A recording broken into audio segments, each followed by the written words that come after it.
of the most common misconceptions out there, I think, and this is definitely just the real estate mortgage market, but that the Fed sets the interest rate for homes. And that's just not true, but it's very confusing. So help us break that down. Yeah, no problem.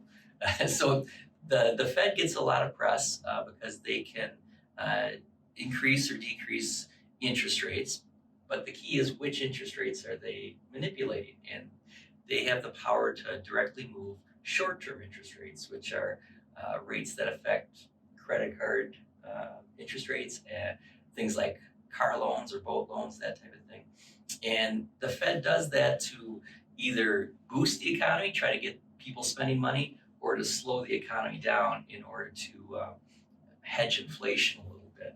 So as the Fed can manipulate that sector of the economy, the long-term interest rates, which are mortgage rates, uh, those operate by the buying and selling of bonds, because a mortgage is really just a bond. So there are people who buy and sell mortgages, and when inflation is on the rise, it's hard to sell mortgages because usually those are a fixed rate, and if you're selling a mortgage security at 3%, but inflation's at 6%, you're probably going to lose money on that if you're the buyer, right?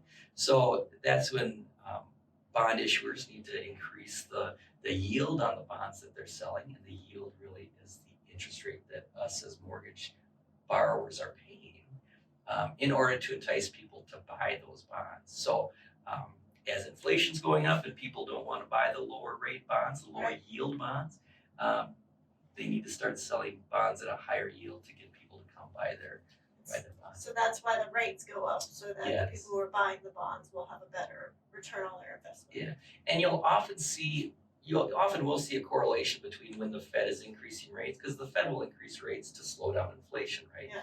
And if we're in an inflationary environment, then typically bond sellers will need to be increasing their rates as well to attract more buyers. So they do often go hand in hand, but one does not beget the other. Okay, so it's not an immediate Fed saying, all right, mortgage rates are going up. Exactly. Okay. Yeah. All right, thank you for breaking that down. I think that's really helpful. Well, I hope it makes sense. It does make sense. It does. Hopefully it does for you as well out there.